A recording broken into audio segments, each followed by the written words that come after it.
यूहन्ना अध्याय 8 वचन 10 से लेकर 11 तक में यीशु ने सीधे होकर उससे कहा, हे नारी, वह कहाँ गए? क्या किसी ने भी तुझ पर दंड किया गया ना आदि? उसने कहा, हे प्रभु, किसी ने नहीं। यीशु ने कहा, मैं भी तुझ पर दंड किया गया नहीं देता, जा और फिर पाप ना करना। तो इससे पहले कि हम इस वचन को सीखें, जानें, इसकी गहराई को देखें, हम चलिए इस वचन की थोड़ी बैकग्राउंड, इसके कॉन्टेक्स्ट को देखते हैं।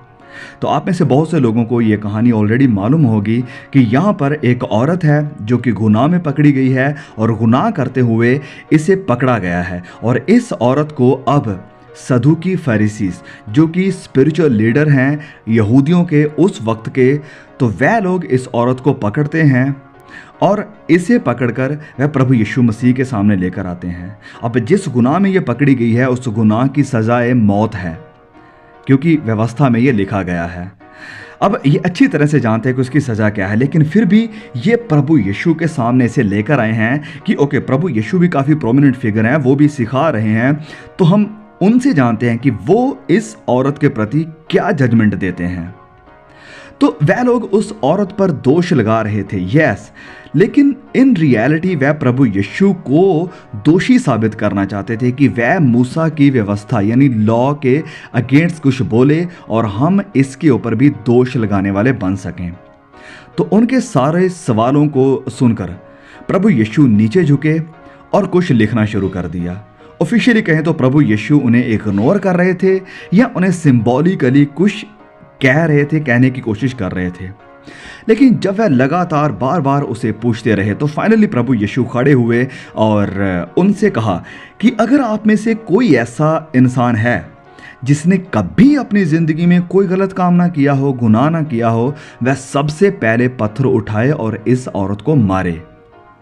और जैसे ही प्रभु यीशु के मुंह से ये शब्द निकले तो सभी लोग एक दूसरे की तरफ देखने लगे और जिन पत्थरों को, जिन हथियारों को वह पकड़े हुए थे, उन्होंने उन्हें नीचे फेंका और एक एक करके वहां से चल दिए। अब वहां पर प्रभु यीशु, उसके चेले और ये औरत है या कुछ लोग हैं।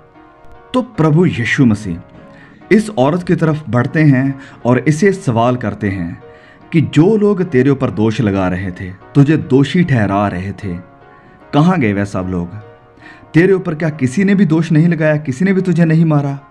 क्या किसी ने भी तेरे ऊपर पत्थर नहीं फेंका? और उस औरत ने जवाब दिया, नहीं प्रभु, किसी ने भी नहीं। प्रभु यीशु उससे कहते हैं कि मैं भी तेरे ऊपर अब कोई दोष नहीं लगाता और आज के बाद फिर कभी गुनाह ना करना।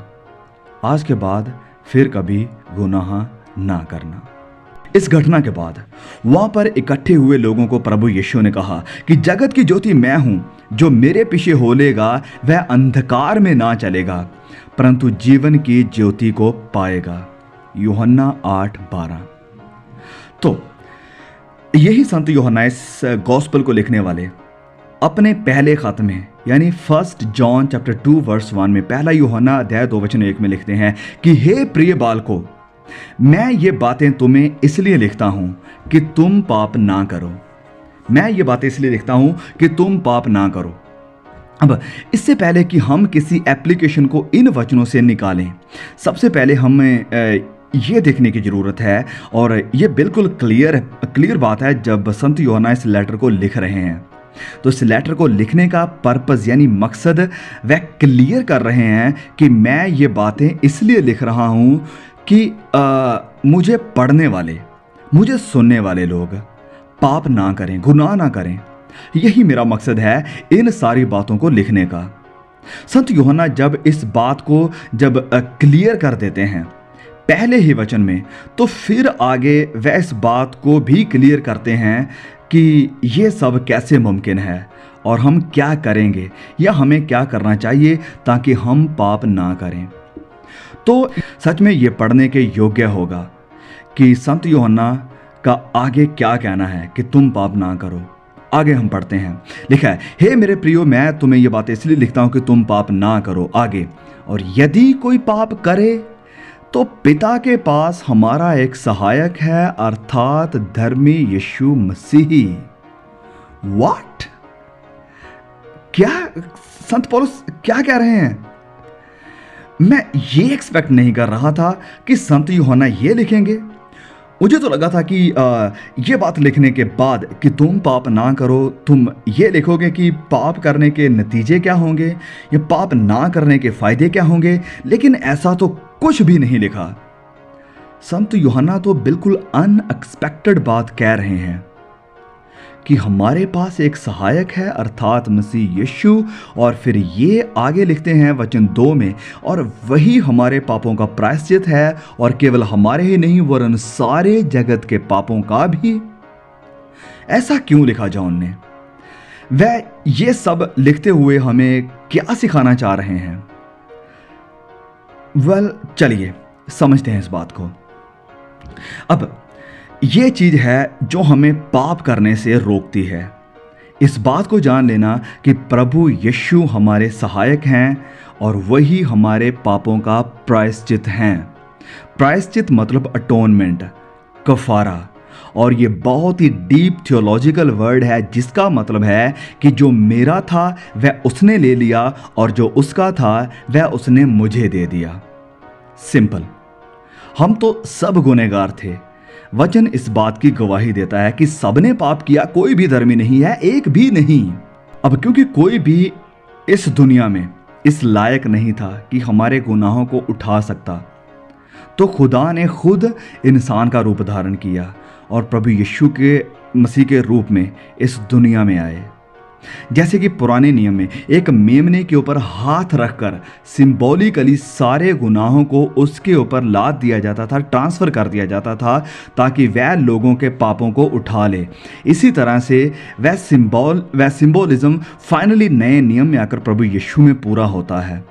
जब वह खुदा का मेमना हमारे सारे गुनाहों को उठाकर क्रूस के ऊपर जाता है, तो वह हमारे दोष, हमारे पाप, हमारे हर अपराध और हमारे हर एक गलती को अपने ऊपर लेता है और हमें पाप से बिल्कुल आज़ाद कर देता है, पूरी तरह से हमारे अकाउंट को क्लियर कर देता है।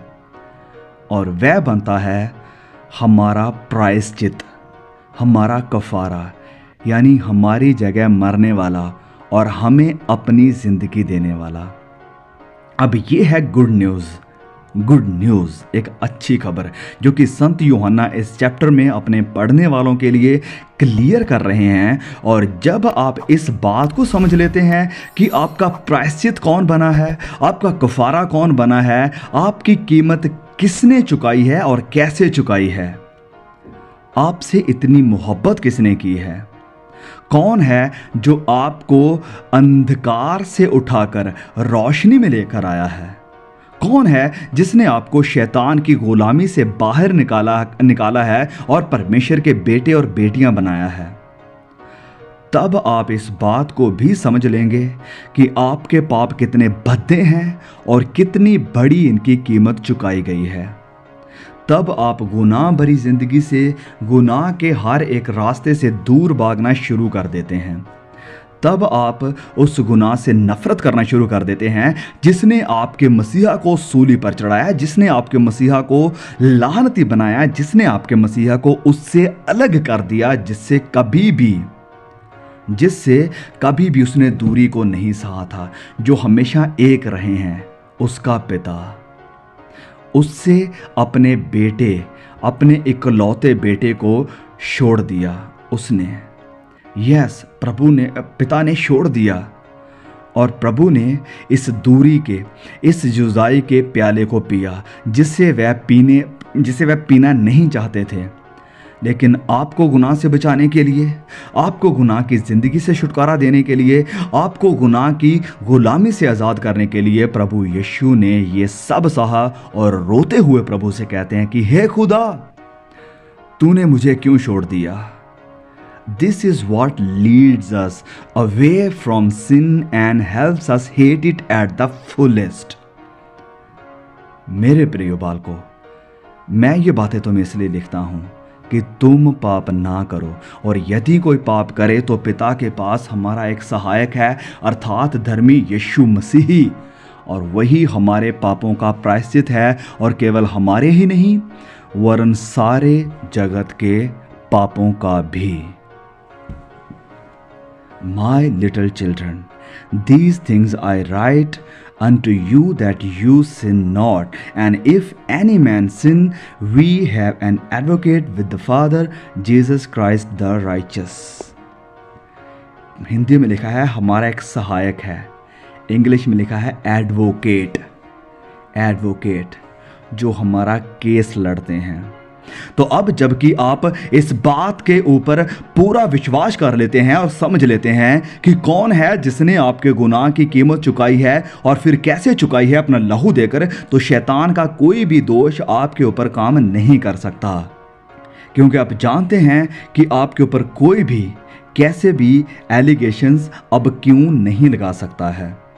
आपको ये पता है कि आपका जो केस है वह किसके हाथों में है और कौन है आपका एडवोकेट, आपका सहायक, आपकी जगह पर खड़ा होने वाला। वापिस आते हैं उसी घटना पर जो हमने शुरुआत में पढ़ी। प्रभु यीशु उस व्यभिचार में पकड़ी गई गुनाहगार औरत से कहते हैं कि कहाँ हैं तेरे ऊपर दोष लगाने वाले? Where are your accusers? अब इस बात को बहुत ही ध्यान से सुनिए क्लोजली प्लीज। ये औरत जो प्रभु यीशु के सामने खड़ी है, ये कोई विक्टिम नहीं है कि हम उसे बेचारी समझें। वो सब सदूकी फरीसीस बिल्कुल सही थे। व्यवस्था जो खुदा ने दी थी उसके मुताबिक ये औरत क्रिमिनल है, सजा के लायक है, मौत के लायक है। उसने जो काम किया है उसके लिए ये कोई इनोसेंट या बेचारी औरत नहीं है। ये अपने हस्बैंड को छोड़कर दूसरे मर्द के साथ गलत काम कर रही है, फैमिली को तोड़ रही है, बच्चों का फ्यूचर खराब कर रही है और बस अपनी अभिलाषाओं को पूरा करने के लिए वह परिवारों को तोड़ रही है, अपनी अभिलाषाएं पूरा कर रही है at the stake of wrecking a family. And this is the type of woman Jesus is defending. ऐसी औरत को प्रभु यीशु डिफेंड कर रहे हैं और ऐसी औरत को प्रभु यीशु बचा रहे हैं या बचाना चाहते हैं। कैसे प्रभु, तुम ऐसा कैसे कर सकते हो? How can you do this Jesus? तो let me tell you how and why. मैं आपको बताता हूं कि प्रभु यीशु ऐसा कैसे और क्यों कर रहे हैं। तो सुनिए मुझे, प्रभु यीशु ऐसा कर रहे हैं क्योंकि वो सबसे पहली बात कि आए ही ऐसे लोगों के लिए हैं। दूसरी बात क्योंकि प्रभु यीशु का प्यार उसका प्यार बहुत ही गहरा, उसकी दया बहुत ही बड़ी और उसकी माफ़ी की कोई सीमा नहीं है। ये औरत जो व्यभिचार में पकड़ी गई है ये कोई और नहीं है, ये मैं हूं, ये आप सब लोग हैं। सच्चे खुदा को छोड़कर प्रभु यीशु जो कि हमारा दुल्हा है उसे छोड़कर दुनिया की किसी और चीज़ में आनंद को ढूंढना, देखना, किसी और चीज़ के पीछे भागना, शारीरिक अभिलाषाओं को पूरा करना, गलत तरीके से ये सब करना व्यभिचार ही है। तो जैसे व्यवस्था में लिखा है कि व्यभिचार करने वाले के साथ क्या होना चाहिए, ऐसे ही लिखा है कि पाप की मजदूरी मौत है। हम सब उस औरत की तरह सजा के हकदार हैं, मौत के हकदार हैं कि हमारे ऊपर पथराव करके मार दिया जाए। शैतान भी आता है और राइटफुली हमारे ऊपर दोष लगाता है, सही दोष लगाता है, हमें एक्यूज करता है। लेकिन अब कोई है जो हमारा सहायक है, कोई है जो हमारा एडवोकेट है। वो बीच में आकर खड़ा होता है और विरोधी का, शैतान का हर एक दोष का मुंह बंद कर देता है। दोष लगाने वाला कहता है उसने पाप किया है, एडवोकेट कहता है हां, लेकिन मैंने पाप का बिल पे कर दिया है, पाप की सारी कीमत अदा कर दी है। दोष लगाने वाला कहता है लेकिन इसके अपराध बहुत बड़े और मौत के लायक हैं। एडवोकेट कहता है हां, लेकिन मैंने इनकी मौत को खुद अपने ऊपर ले लिया है। दोष लगाने वाला कहता है ये इंसान तो आपके लायक नहीं है। एडवोकेट कहता है हां, अनुग्रह उन्हीं के ऊपर होता है जो इसके लायक नहीं होते हैं। दोष लगाने वाला कहता है तुम ऐसे व्यभिचारी इंसान की सपोर्ट में कैसे खड़े हो सकते हो। एडवोकेट कहता है क्योंकि मैं इनसे प्यार करता हूँ, मैं इनसे मोहब्बत करता हूँ। तो फिर शैतान के पास, दोष लगाने वाले के पास कोई जवाब नहीं होता है और फाइनली उसे अपने हथियार गिराकर, अपने पत्थर नीचे फेंक कर चुपचाप जाना पड़ता है, जैसे वो सदूकी और फरीसी गए थे।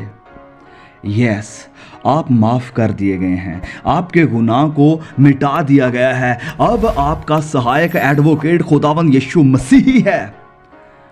तो निराशा में, शैतान के ब्लेम्स और दोष के नीचे दबकर जिंदगी ना गुजारें। आप प्रभु यीशु में आज़ाद हैं, गुनाह से और गुनाह की हर एक गिल्ट से और गुनाह की गुलामी से। ओके,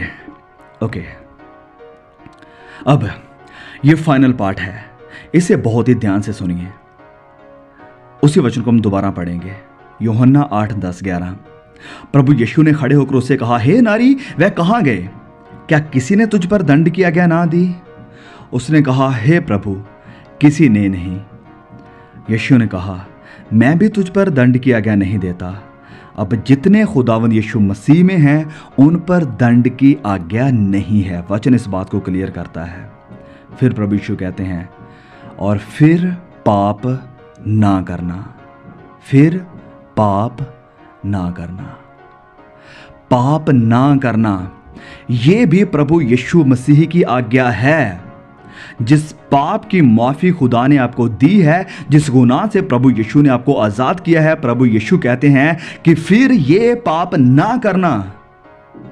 क्या परमेश्वर का अनुग्रह लाइसेंस है कि हम पाप करते रहें?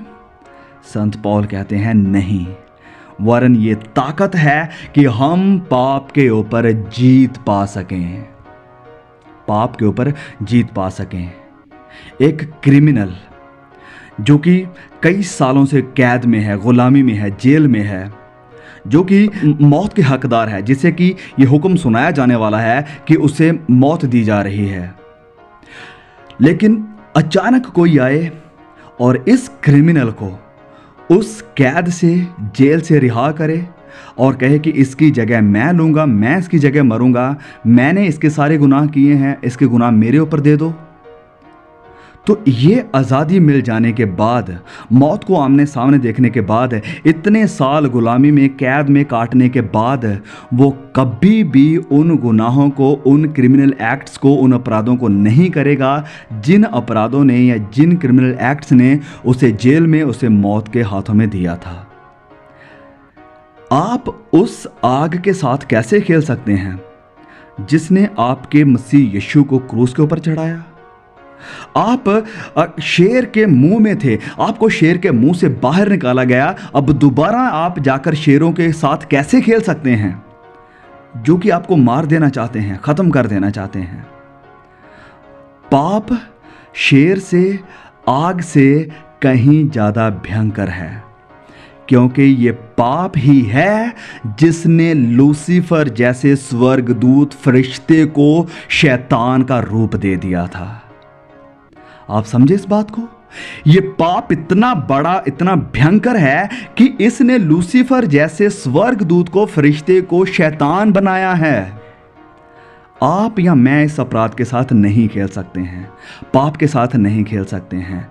इसलिए प्रभु यीशु इस औरत को माफ़ करने के बाद, इसका केस अपने हाथों में लेने के बाद, इसे दंड की आज्ञा ना देने के बाद, इसे माफ़ कर देने के बाद कहते हैं कि फिर पाप ना करना।